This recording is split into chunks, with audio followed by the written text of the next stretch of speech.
Greetings. Welcome to another video, another topic, another time of guided centering prayer.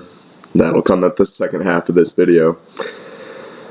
But for starters today, to kind of lead into that, talk a bit about, Christian faith, spirituality in general, that to me goes beyond what is considered to be the realms of Christianity as the world knows and experiences it today, which, in my honest opinion, is a far cry from the kind of faith, the kind of spirituality, the kind of journey, the kind of connection to the divine that Jesus Christ, the originator of Christianity, actually taught and modeled. And I say that in part because this morning I was, reading from my Bible and reading some of the words of Christ and reading him having these amazing conversations with people who would have been like the spiritual leaders or just like the spiritually grounded people of his time.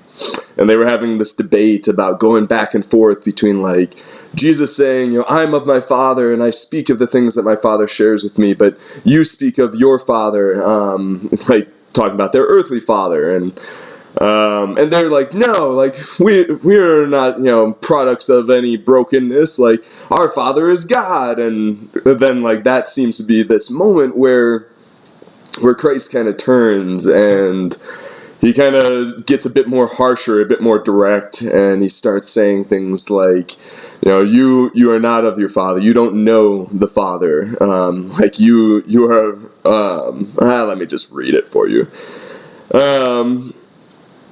If you're Abraham's children, meaning like if you were of the descendants of the people who really worshipped God, if you were really these descendants and your father was truly, the divine source, the divine love, you'd be doing those same things. You'd be living that kind of life with that kind of faith, that kind of generosity, that kind of pursuit of what it means to be connected to God. But instead, you're trying to kill me. A man who's told you the truth that I heard from God. Christ speaking, not me. And so he says, like, you are doing the works your fathers did, and you are of your father the devil, and your will is to do your father's desires. He was murderous from the beginning and does not stand in the truth because there is no truth in him. And so before I really jump into what I want to say, let me give a tiny bit of context to that, because whenever the devil or something like that gets mentioned in the Bible, it's very easy to misinterpret what that's actually talking about. And there are truly a number of ways for interpreting that. On the one hand, or at the one extreme, you can see and understand and hear that as a very personified like manifestation of evil itself, or a demonic presence, that being this fallen angel from heaven, even though in that context it's not specifically referencing any person. It's just the word is diablos. It's a word that kind of in parallel to Old Testament Satan or Hasatan means the accuser, or the one who's just bringing destruction, the father of lies, as Christ calls him. And so Christ creates this kind of dichotomy, or this comparison of who are you really following?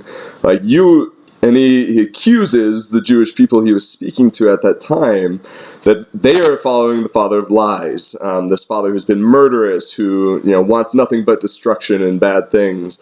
But Christ is testifying and talking about and trying to get people to follow along with the words of the Father that he has known, that he has witnessed, that he has seen from the beginning. And they're not getting it. They're all kinds of confused, just like we are. Just like I am to some degree, and that's even with a seminary education and a background in church pastoral ministry. The words of Christ are very confusing, and so we try to use language to talk about them, and that's really what I wanted to focus on for a moment today, before we jump into centering prayer and the amazing experiences that can come from that. we use language to try to talk about a spirituality, a spirit itself, the spirit, the divine, the internal, infinite, indescribable being that, according to Christian tradition, and as almost every other faith would say, there is a divine being that has created all that is. Let's just leave it at that.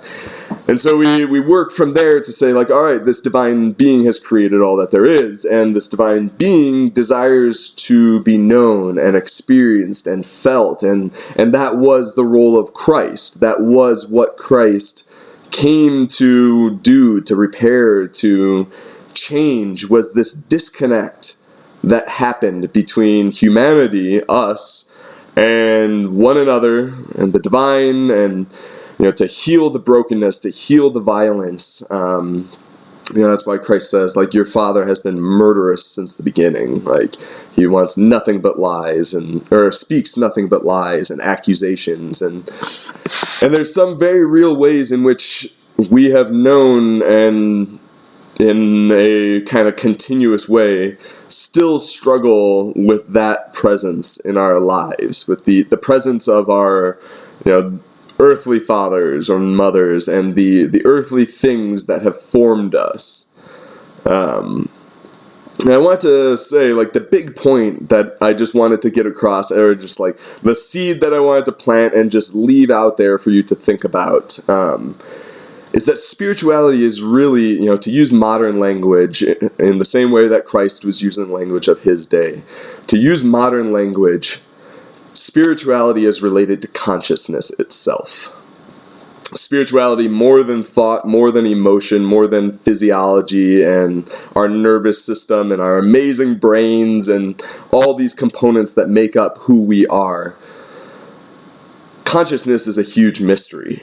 To psychology, to neurology, to neuropsychology, to neurophysiology, to every way that science today is trying to understand the origins of life itself, of thought itself. It all goes back and relates to, all goes back and relates to this idea of consciousness, of where our waking, living being comes from, where it continues to come from, what are we actually grounded in,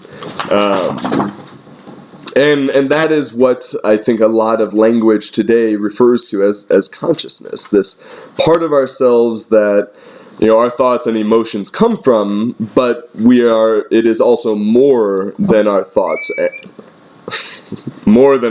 and emotions. For instance, let's do a little experiment, if you will. In this moment, maybe think about dogs. Close your eyes, take a moment, think about dogs.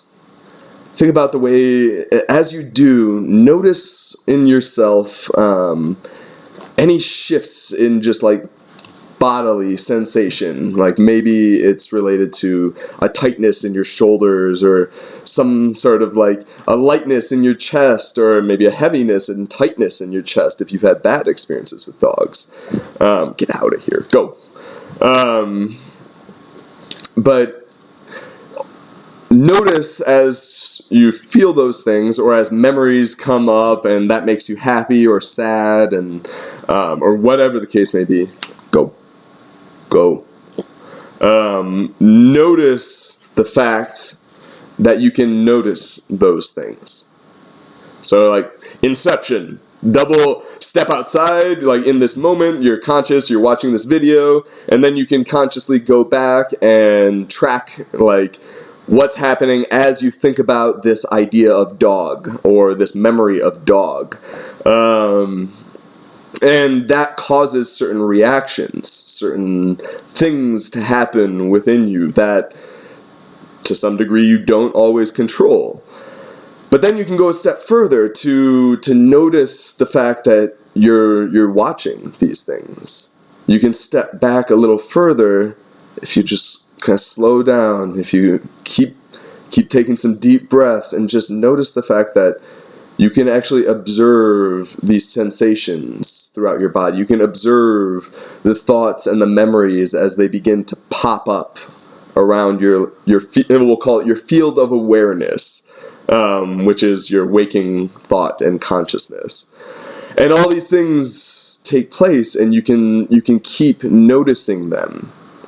And as you do that, you kind of step back into true consciousness, or maybe what Christianity and other Buddhist sources call non-dual consciousness, which is you're no longer grounded in either or, black and white, good, bad, the judgments and the associations that we make with thinking about things. And that's a whole other thing. Non-dual consciousness, amazing, relates deeply to spirituality, but we're just skimming the surface right now. It's just consciousness itself.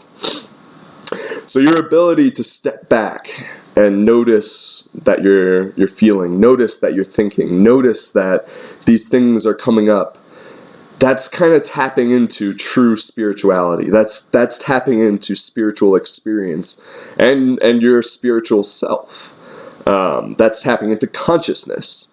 Because in that moment, even if it's just brief or for a split second, you're able to see or live in that little gap that exists between like consciousness and your spiritual self as something that stands apart from waking life or from felt experience, if you will, of pain, of joy, of sorrow, of happiness. Like this stands as almost an observer.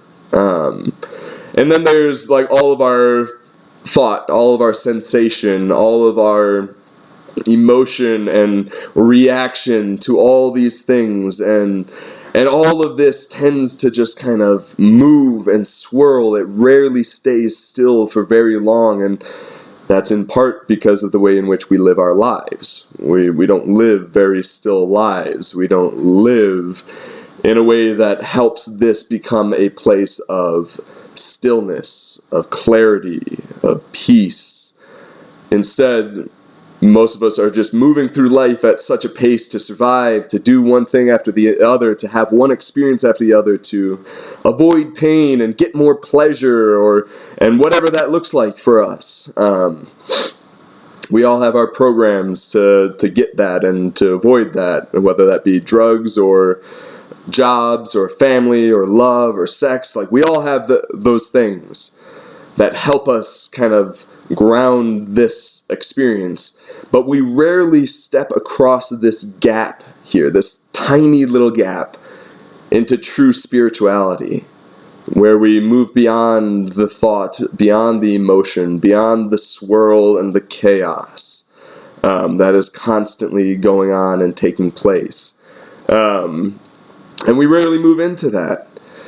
And spirituality, faith, Christianity even, at its best, the teachings of Christ, when we're really paying attention and asking questions and approaching them open-mindedly, is all about moving beyond this gap. It's about merging these two in a holistic way, in a way that we become fully healthy, integrated beings, where we become fully human and fully alive in a new way that only that kind of spiritual living, that grace from God, from the divine, from love itself, can really bring.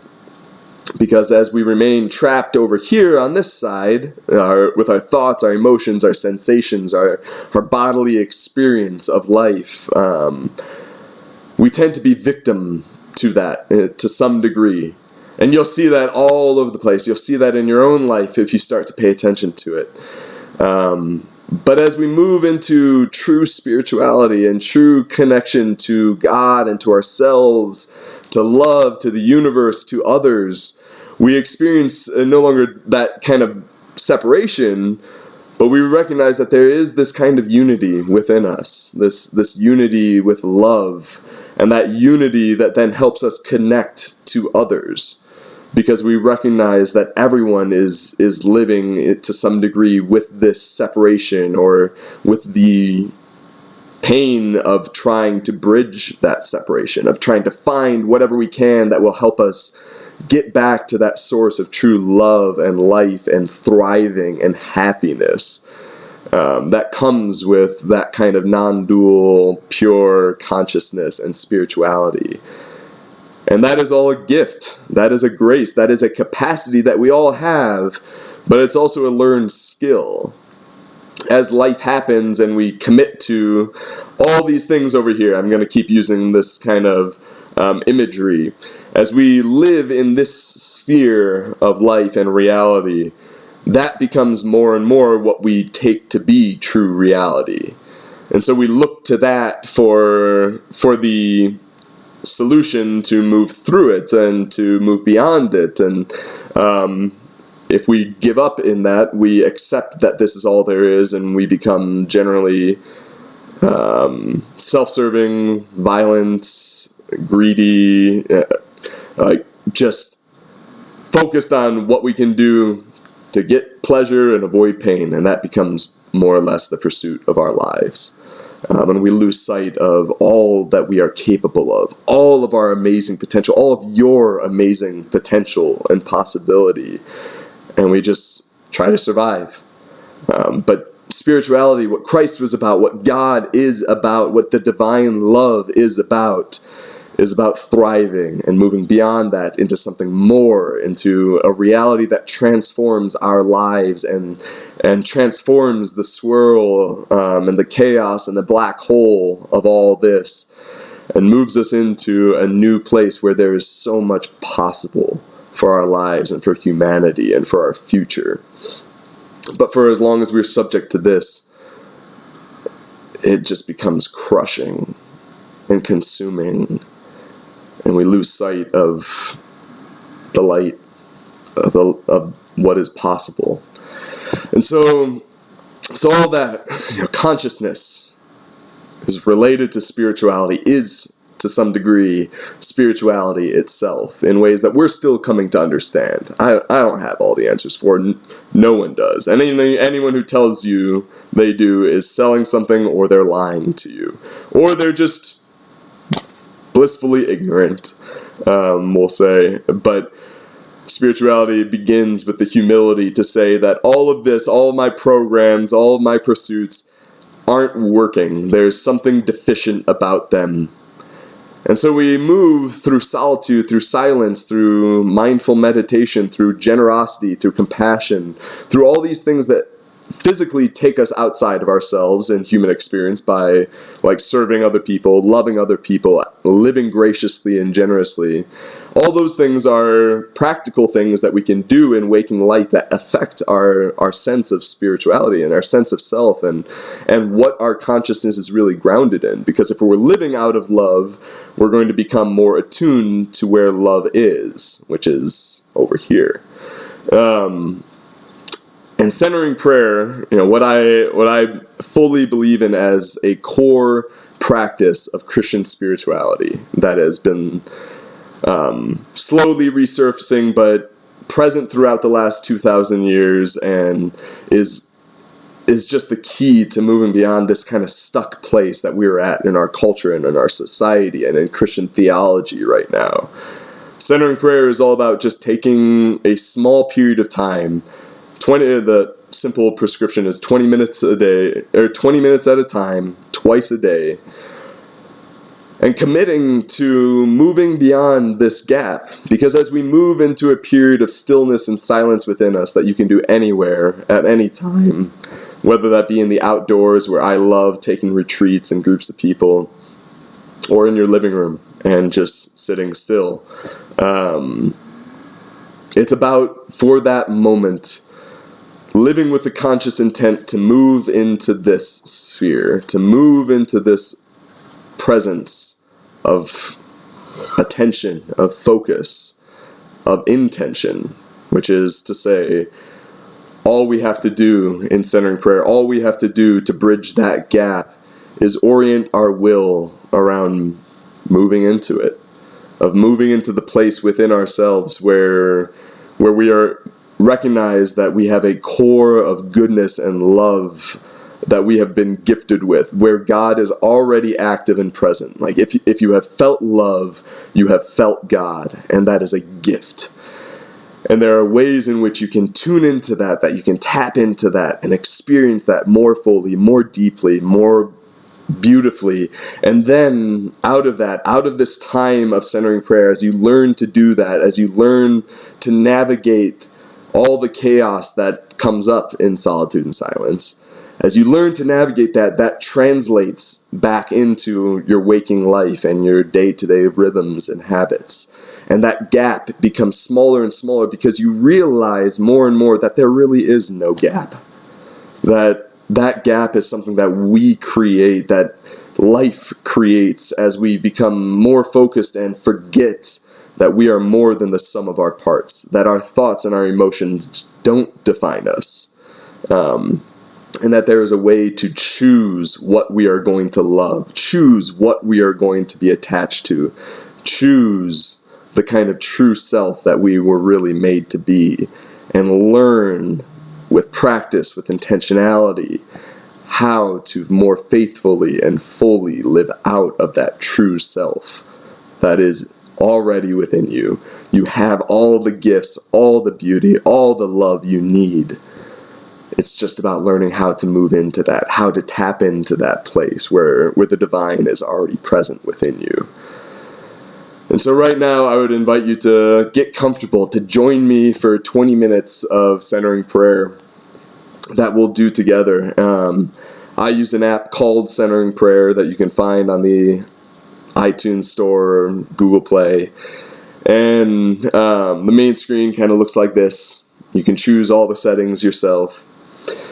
But I'm going to do a reading from a now deceased monk named Thomas Keating. Amazing guy. Look up his writings and videos on YouTube.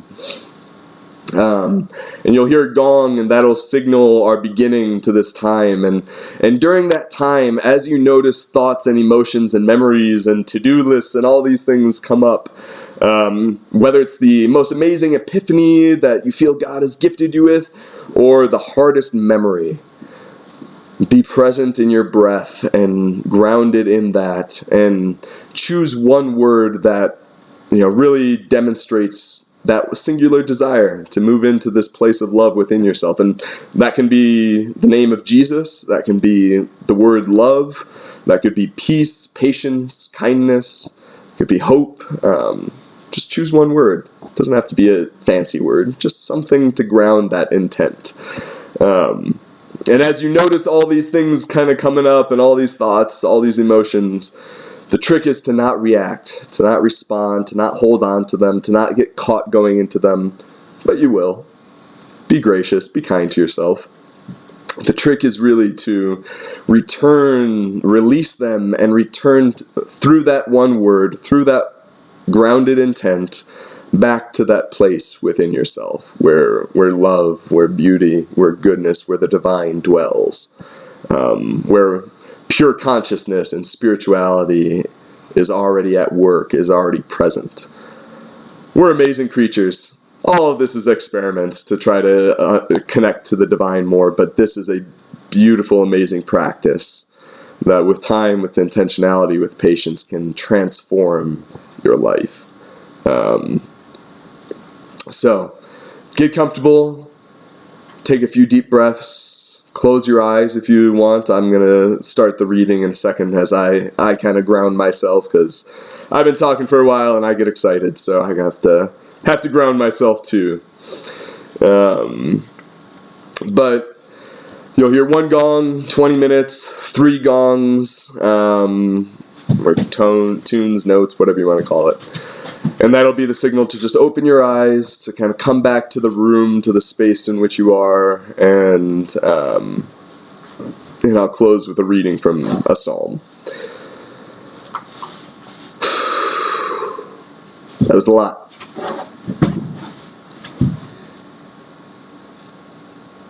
Let it go for now. We're going to move beyond thought.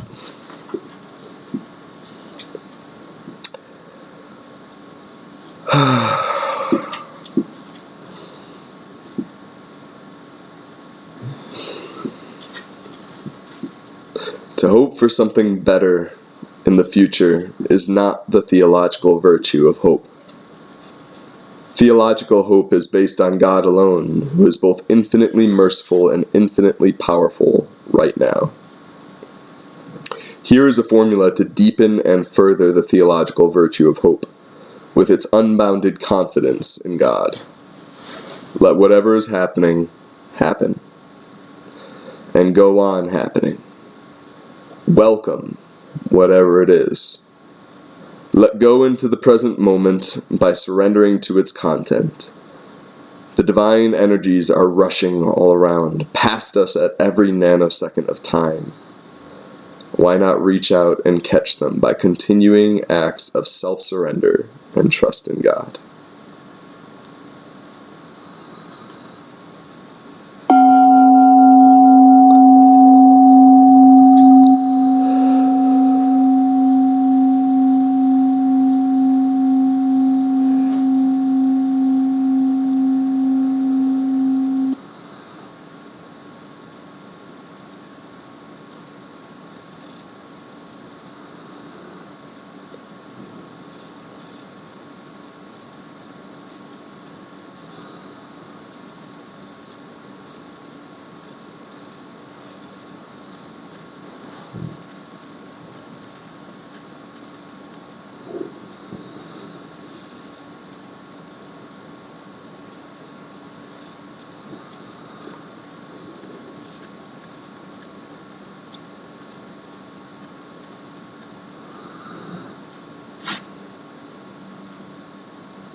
Psalm 106 from the book Psalms for Praying by Non Merrill. May we become bearers of joy, we who are invited to share in the cosmic dance. May we walk in faith all the days of our life, confident in your divine presence, even in times of trouble. And with assurance for what is and all that is to be, may we have faith in the unfolding of our lives and radical trust in the universe.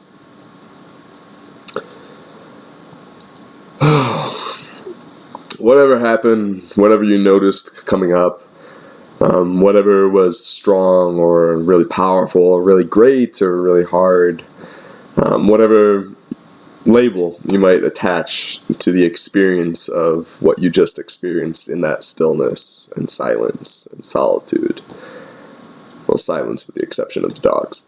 But whatever came up there, I hope even now, if there's something good that you want to hold on to and lean into a bit, do your best to remember it. I hope you were able to release it then, and now it can be kind of like trying to recall a dream, but trust that what was coming up is what's waiting for you now. As you go forth from here, everything that was popping or distracting you or all of that is the kind of swirl that you experience in your daily life, and part of this value, part of this practice, or the value of this practice, is in learning how to relate differently to it. To say, in essence, in the act of release and returning to your one sacred word about that intent, you're making a statement through your spirit and through your spirituality to say, I am more than these things. And I pray, my blessing is that may you come to know the depth and beauty and love of that moreness, of your soul, of yourself. You are loved. You are worthy of love. May you share that love with others. God bless.